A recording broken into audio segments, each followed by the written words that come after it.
Good morning, everybody. We're live here from the birdhouse. It is the last day of April. It is Saturday, April 30th, and we are in spring migration. So we're hearing all kinds of different birds coming into the area. You guys have been sending in your photos. As always, we'd love to know what kind of things you are seeing. So you can put those in the comments. If you have any questions, you can put those in the comments as well. And we'll kind of give you an update here about the different things people are seeing and how you can attract some of these birds to your backyard. So some of your best chances in attracting these birds. First of all, a hike scheduled. So we have teamed up with the Friends of Washington Grove. Washington Grove is a parcel of woods in Cobbs Hill Park that is a great place to go this time of the year. They're starting to get a bunch of warblers coming in, and so it's a real neat little gem here in Rochester, and we will be leading a hike with them this Monday. So that is this Monday the 2nd, and that goes from 9:30 to about 11, and we'll be meeting at the Nunde Boulevard entrance. So if you're interested in that, pop on by and we will see what kind of birds we can see and who knows what else. So that's going to be this Monday, which is the 2nd. So hope to see you there. This is our first time doing a walk with the Friends of Washington Grove, so we're excited to partner with them. And so we've been getting lots of questions. Are the Orioles here yet? And if so, how can I attract them? And if not, when are they going to be here? So it's kind of a mixed bag. Some people are getting Orioles already. They're starting to filter in, but most people haven't seen them yet, myself included. I'm still waiting. That being said, we are looking like we're going to have some really good migration events going through the area. We've been keeping track of these maps on Birdcast here, which is through the Cornell Lab of Ornithology. And this is the forecast for tonight. So this evening going into tomorrow morning. And so in our area, it's been kind of purplish for the most part, been kind of low to no migration in our area. But tonight going into tomorrow morning, we're starting to get where there's some good migration activity happening. So I wouldn't be surprised if a lot more people start reporting Orioles tomorrow. So this is what's to be expected flowing in from this evening into tomorrow morning. You can see it's really the migration's really high in the south. And so they are on their way up to us. And then over the next couple days, there will be even more migration. So it's looking pretty good for our area. And then going into Monday morning, it looks pretty strong as well. So we are looking pretty good here. So it wouldn't surprise me if we start seeing more Orioles, especially come Sunday or Monday morning. So keep us posted if you're seeing the Orioles. We love to know. And the Hummingbirds are just behind them. So last weekend we said, put up your Oriole feeders. Now is the time. And this is the weekend we tell you, put up your Hummingbird feeders. So the first sighting of an Oriole was sent in to us by Chris. She had them on April 25th. So here's an Oriole from her yard. And Bob sent in this photo. He says, more and more birds coming to the backyard, including this handsome Baltimore Oriole. So people are starting to report them. I haven't seen or heard any yet, but they are flowing into the area, and soon they should be in backyards a little bit more than they are at the moment. And then this was a very early sighting. Never heard of a hummingbird coming this early. This was sent to us on the same day, April 25th. Chris had a ruby-throated hummingbird in her backyard. So super, super early. But this next week, we should start hearing reports of more hummingbirds coming into the area. They start appearing usually around the first week of May. So that's when we normally start to get reports. And then around that second week of May is really when we start to get more and more reports. Same with Orioles. They start flowing in this past week in general. And now this following week is when we really start to hear a lot of reports of them. So we've got the early birds kind of flowing in. And then as we move on into May, we'll get more and more reports of these birds coming to backyards. And there have been other birds flowing into the area, including warblers. So it's definitely warbler time. And there's a few different species that you have good chances of seeing if you go out birding right now. The first is the yellow rumped warbler, which this is a picture of right here. Chris sent in this photo. She said, spotted some little beauties at Highland Park this evening. So here is the yellow rumped warbler. This is going to be one that you are quite likely to see if you go out and spend any time birding. They have a little yellow patch on their rump, which we'll see later. And they also have these yellow patches on the sides of their body, and they've got the little black mask there covering their face. Really common warbler that you can find, and they are definitely out and about right now. And then another picture sent in by Chris, a ruby crown kinglet. Boy, we are getting so many reports.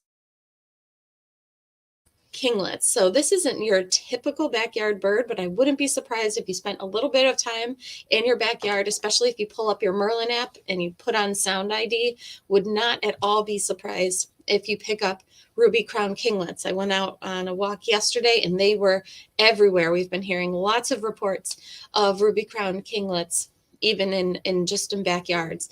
And so most of the time, ruby crown kinglets are pretty nondescript, but now they're in that time of the year where they're starting to kind of flare up their crown, their ruby crown. And you can see a little smidge of it here in the picture that Chris sent in. So ruby crown kinglets are all over the place.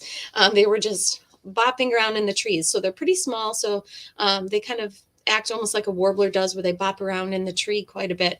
But keep an eye out for them. And this is what they'll look like if they have their crown flared up. So really, really cool little bird that you can find in the area right now, all over the place. Ruby crown kinglets. So this is a really neat sighting here that you might be able to get in your backyard at this time too.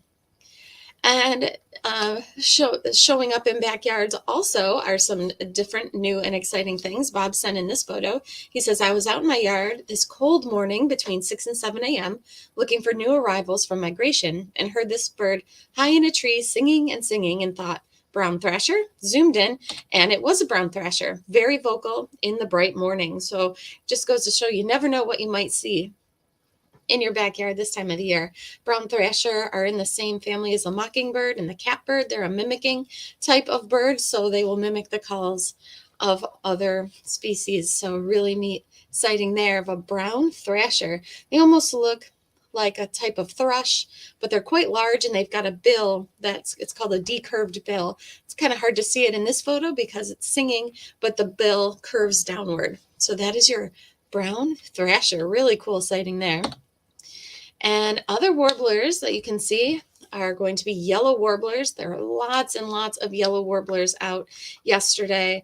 So if you see something that's bright, bright yellow and it's not a goldfinch, it is most likely going to be yellow warbler. And they are quite vocal, so they sing and sing and sing.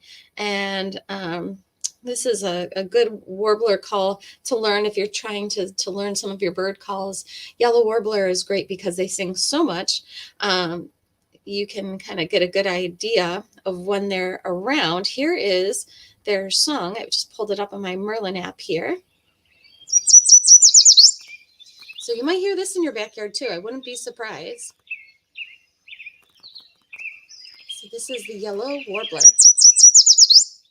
So lots of them out. As far as warblers go, you might just happen to have them in your trees, especially if you have any kind of blooming trees where that'll attract insects, and then the warblers are going after the insects. They'll also sometimes come to bird baths, so having a bird bath out, especially with some kind of moving water, is ideal. And every once in a while, we hear them about them coming to feeders. It's not very common. Sometimes pine warbler will do that, especially if you have something like sunflower hearts out. So sunflower hearts are the little insides of the sunflower seed. And because they don't have the shell on it, smaller birds like warblers can eat them. They don't have to crack open that big hard shell. So as far as seeds to have out for warblers, your best bet would be to have some kind of sunflower hearts out in the off chance that you might get warblers coming to your feeder. We hear about that too if if they've migrated in and then all of a sudden it gets really cold and there's not a lot of insects out, they kind of start to get desperate, and sometimes they'll come to feeders. So something to keep in mind if you're trying to attract some of these little guys. Here's another yellow warbler here. You can see just how bright yellow they are, and most of them will have this kind of streaking on their breast as well. So that's the yellow warbler, and they are definitely here, and they are singing their little hearts out. Here's another yellow rumped warbler, and this is a really nice photo because you can see that yellow rump patch really well. So if you go out birding right now, 2 warblers you are likely to see are going to be this yellow warbler and then the yellow rumped warbler. So we've had several photos of these sent in. Mark sent in these photos from Kingsman Park here of the yellow rumped warbler here. So really pretty bird. And here's some photos from Bob, who sent in pictures of the yellow rumped warbler he saw. And then this is a nice photo here too, because in the thicket you can still see the little yellow rump patch of the yellow rumped warbler. A couple common species right now. And there's also reports of black and white warbler. So warblers will start to kind of flow in, and these are the species that we're likely to see right now earlier on in the season. This is a black and white warbler. Well, most warblers bounce around in trees quite a bit.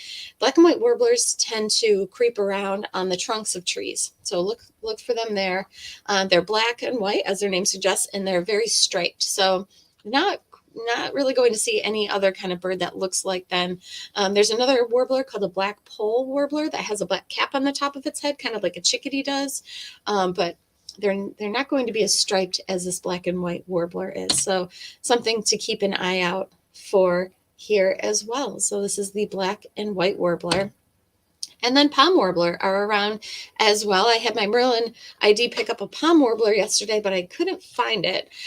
So palm warbler, they're going to have this chestnut kind of patch on the top of their head. So yellowish colored warbler with that chestnut patch on the top of their head. So another species to be on the lookout for. This is called the palm warbler.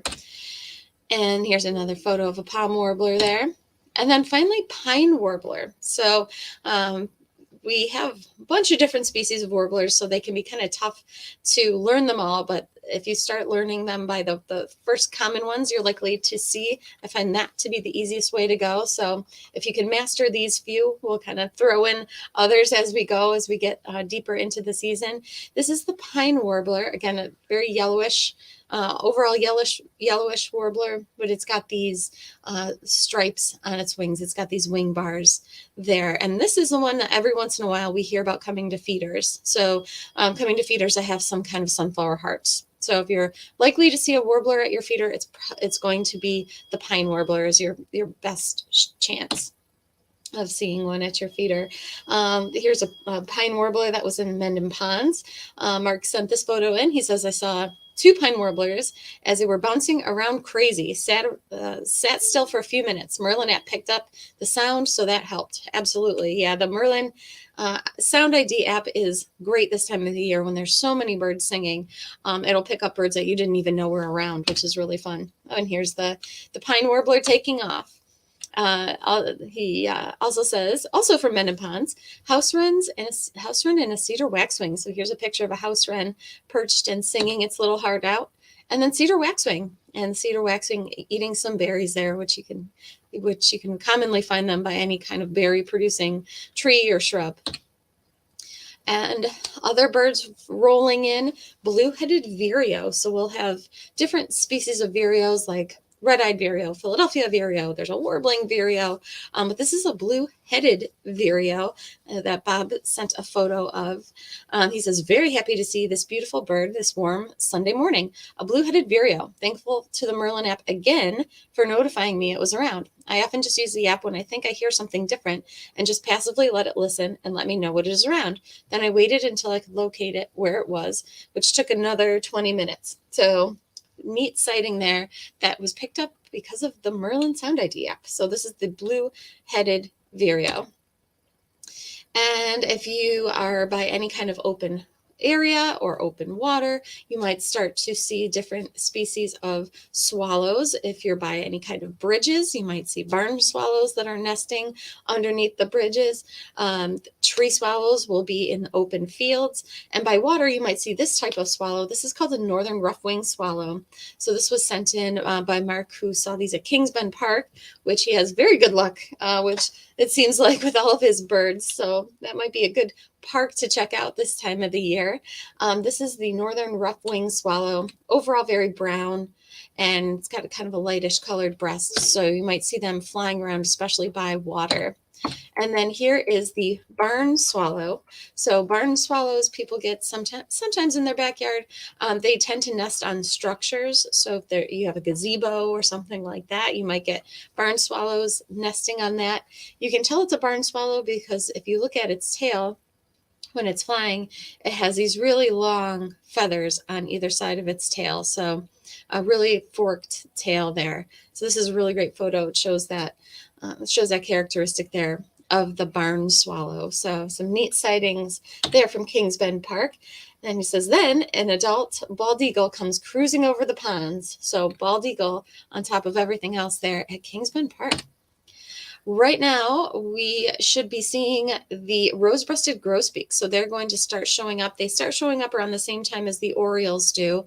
So I've only heard a couple of people who've seen them so far, but with these, the good evenings of migration coming up, I wouldn't be surprised if this weekend we start hearing of more reports of the rose-breasted grosbeak.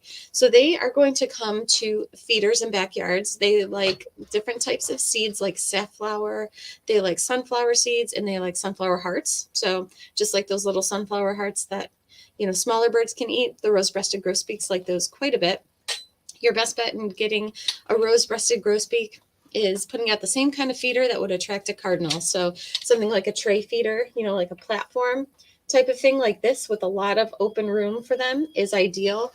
They seem to really like those platform feeders, but anything that has enough perches on it for larger birds is going to be just fine. So this is a really popular feeder called the Big Tube, and it is so popular because it has these nice large perches on it. They're big enough for cardinals and they're big enough for the grosbeaks. So both of them, both cardinals and grosbeaks will come to that type of feeder. So perching room is key to get these rose-breasted grosbeaks because they are just such a large bird. Some other photos sent in, brown creeper, and I saw a couple brown creepers out yesterday too. They get their name because they creep up the sides of trees. So right now, if you're out birding and you see some birds kind of creeping along on the tree, it could be brown creeper. If it's crawling up. If it's crawling down a tree, it's probably a nuthatch, a white-breasted nuthatch. But then also those black and white warblers are around, those striped black and white birds. So they're kind of more erratic, creeping around and going up and down trees. So it could be any of those species right now. If you're going out birding, you see something going along the trunk of the tree. Could be the brown creeper, could be black and white warbler, or even a nuthatch. So keep your eyes out for them. Phoebes and other types of flycatchers are coming back into the area. These can also be very hard to identify unless you hear their call. So there's a lot of flycatchers that look very, very alike. So if you're having trouble identifying them, which is a common issue, pull up that sound ID and you might be able to pinpoint exactly which species you're seeing. And then female red-winged blackbirds, they are coming to feeders as well as wetlands. So if you're around any kind of marsh, any kind of pond, anything with lots of cattails, there are lots of red-winged blackbirds around, both the males and the females. So this is what the female looks like. She doesn't look quite like the male at all. She's going to be black or kind of brown and white striped, a little bit of a yellowish wash on her face. Sometimes they almost look like they've got patches of red on their wings, but it's not as bright as the males by far. So if you see them mixed in with the male red-winged blackbirds and you're not quite sure what they are, they look kind of like a sparrow, it's probably going to be the female red-winged blackbird. And goldfinches are turning their bright gold, so you might still have some with few patches in their feathers as they're molting. The goldfinches will molt their feathers twice a year, and most birds just molt their feathers once. So the finches right now are bright gold and turning bright gold, and then they'll molt their feathers again in the fall and turn kind of like an olive color. So these are some photos of goldfinches there. They'll look a little patchy. And then house finches. I've been getting a ton of house finches at my feeders. I'm wondering if you guys are seeing the same things. They're just kind of randomly starting to show up in some big numbers, and they're liking the sunflower seed. They love safflower. They've been going to the safflower quite a bit and eating sunflower hearts as well. So these are the house finches. And bluebirds are still out and about. They are sitting on their eggs. So for those of you lucky enough to have bluebirds nesting in houses, it seems the consensus is that the eggs have been laid and the birds are sitting on those eggs.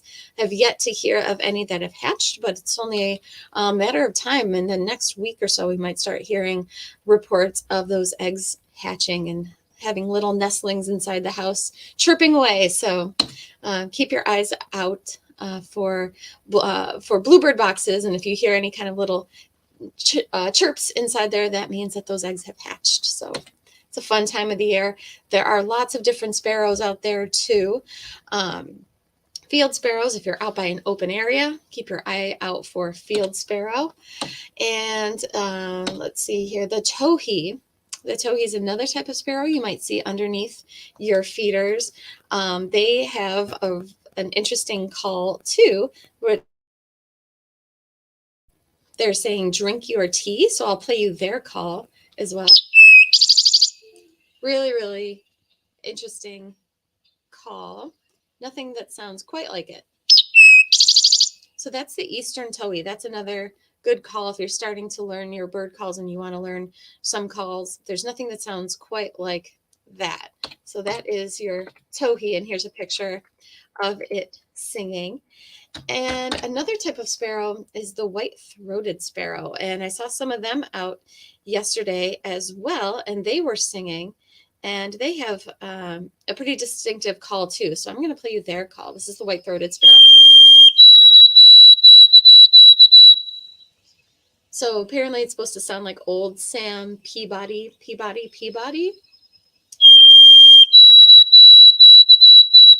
So if you're putting words to the calls, that's what the words are supposed to be. But they are singing out as well, out in little shrubs. You can sometimes see them underneath little shrubs or underneath your feeders, coming to pick up some little seeds. But they are definitely out, and you can see how they get their name. They have that white patch on their throat, and they've got black and white stripes on their head with a little bit of yellow above their eye, but they're not always that bright. So sometimes they are more brownish in color as well. So here's two different plumages there of the white-throated sparrow. So chipping sparrows, there's definitely chipping sparrows out. They are quite small. I've been seeing one in my backyard underneath the feeders here and there, along with a song sparrow. So they're going to be more like the size of a chickadee. So they're going to be smaller than a house sparrow. They've got that chestnut cap on the top of their head, and then they've got that black line that goes through their eye. So that is your chipping sparrow. Another field sparrow here. And then song sparrow. So song sparrows are prolific singers. They sing and sing and sing. And they are quite striped. So if you're comparing them to, say, a house sparrow, you'll notice that they have way more stripes on them. And then those stripes tend to congregate to a little black dot there on their breast. So that is the song sparrow.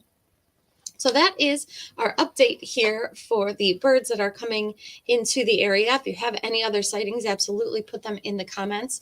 On Tuesday, we'll be talking hummingbirds. So next week, hummingbirds should start flowing in. So on Tuesday, we're talking hummingbirds, and we'll have a special guest, Josh Stasek, who owns the Sweet Seed Company. So the Nectar Company Sweet Seed, which you might be familiar with, they're a local company out by Syracuse. He'll be joining us on our live stream on Tuesday. So we've got that coming up as well. So let's see who's on. Barb says, my Orioles showed up 2 days ago. All right. So Barb is seeing her Orioles. So that is great news. So for those of us that have yet to see them, it sounds like they are on their way here.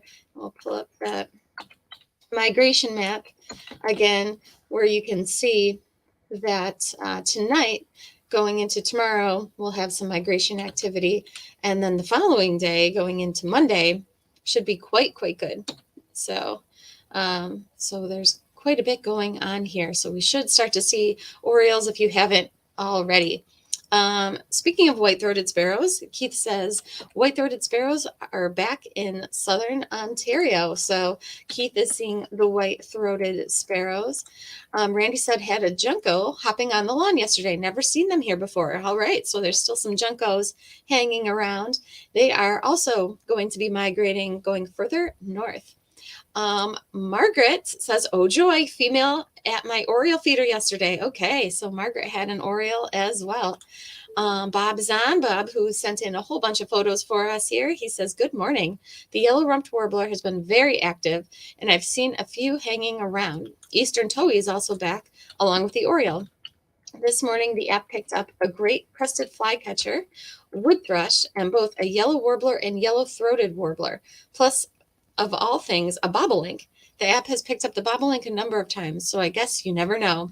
Yeah, so if you've got an open field, that's going to be your best bet of seeing that bobolink. So that's a pretty cool sighting there. They're more of a grassland bird in the Blackbird family. So bobolink would be a new one, a new backyard bird, I think, for you. So that's a pretty exciting sighting, and you never know what you're going to see. Who knows if they'll stick around or if they're just passing on through. So very cool. Catherine says, I have Orioles at my feeder in Penfield. Also saw a killdeer on a gravel parking lot. It was screeching at us. I've never experienced that before. Killdeer, we've talked about a bit in the past. I can pull up a photo of them from my birding book here, The Birds of New York. If you're looking for a bird book, this one is ideal because it's all organized by color. So if you see a bird that has yellow on it or green or whatever the color is, you just go to that color to find your bird. So this is a killdeer. They're in the shorebird family. So while you can find them by you can find them by ponds and that kind of thing, you can also sometimes find them in gravel parking lots, like Catherine has seen, or sometimes new developments. If there's not any grass or anything like that, if it's a lot of stone, you can find them there. They will nest just right on the ground. So it could be nesting. So that could be why it was screeching at you. I heard somebody else the other day said that there was a killdeer nesting in their neighborhood, and it was just started to nest right on someone's driveway. So they can be treacherous places to nest, and that might be why you had the killdeer yelling at you. I would check around and see if you see a nest anywhere nearby. They'll also do something that's called a broken wing display. If you get too close to their nest where it looks like they're injured and they kind of drag themselves along on the ground to kind of distract you from their nest. So you might see some behavior like that as well. Sally says, good morning. I've seen the female rose-breasted grosbeak, but not the male yet. Waiting for Orioles in Fairport. All right, so Sally has had a grosbeak, so that's good to hear because we haven't heard much about them yet. So here's the grosbeak. So Sally has the female. So this is the female on the left. If you're trying to figure out the difference between the female rose-breasted grosbeak and say the Oriole or house finch female or even purple finch female, look at the beak. The size of the beak there on that grosbeak is what really will tell you that's what it is. Plus they're quite large as well. So they're going to be a big bird with a real big beak. So that's great that you've got the rose-breasted grosbeak there at your feeder. Mary Lynn says lots of house finches. So Mary Lynn has the same finch situation as I do, lots of house finches. Lynn says had a very vocal Carolina wren this morning. All right, yeah, so the Carolina wrens are singing, looking for mates. They tend to be pretty vocal throughout the year, but this is the Carolina wren here. It is a small little bird. Their tails tend to stick up in the air, and they've got that stripe that goes over their eye, and they sing and sing and sing. So if you are using that Merlin app, you shouldn't be surprised if all of a sudden you pick up a Carolina wren because they are very, very vocal. So Let's see. Ed is on. He says, what sort of habitat do the kinglets like? We've only ever seen one here in our very wooded neighborhood. So I tend to see them in kind of like a transition kind of habitat in between woods and open areas. So they seem to like to be in the trees, but maybe not in a full wooded habitat. So it's technically they tend to call it edge habitat. So in between, it's like a transition between one habitat and another. That's where I tend to see them. I'm wondering if we pull it up in the Birds of New York book, if it says specifically whether they like to stay. This says, watch for it flitting in thick shrubs low to the ground. So they tend to like shrubby types of areas, which makes sense. They blend in really well with that. So you might not see them deep in the woods, but I would check if you've got some kind of a transition from the woods to maybe an open kind of area where you've got some shrubs they can hide in. Check for your kinglets there. There's definitely a lot of them out right now. And then Mary Lynn says, where is the Kings Bend Park? That's a very good question. I believe it's here. I think it's in Pittsford. I am not completely sure. I have never been, but the bird activity is very good there, apparently, according to all the photos being sent in. So believe it is in Pittsford. So it looks like that is everybody's comments and questions for the day. We'll be back on Tuesday when we will be talking about hummingbirds. So now is definitely the time to get out your hummingbird feeder. If you haven't put your Oriole feeder out yet, definitely do that. They're just starting to flow into the area, so you still have time to catch them. Most of us haven't seen them yet, so they are coming through and they are on their way. So looks like the next couple of days should be good for migration. So who knows what might.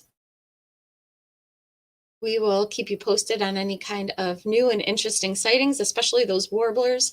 As the days go on, we should start getting more and more different types. So we showed about 5 or so today that are common right now. But as we go on into the season, there's going to be more and more. There's about 30 different types that we have here in the area. So they come in real quickly and all at once. So as they start to flow in, we will keep you posted about that.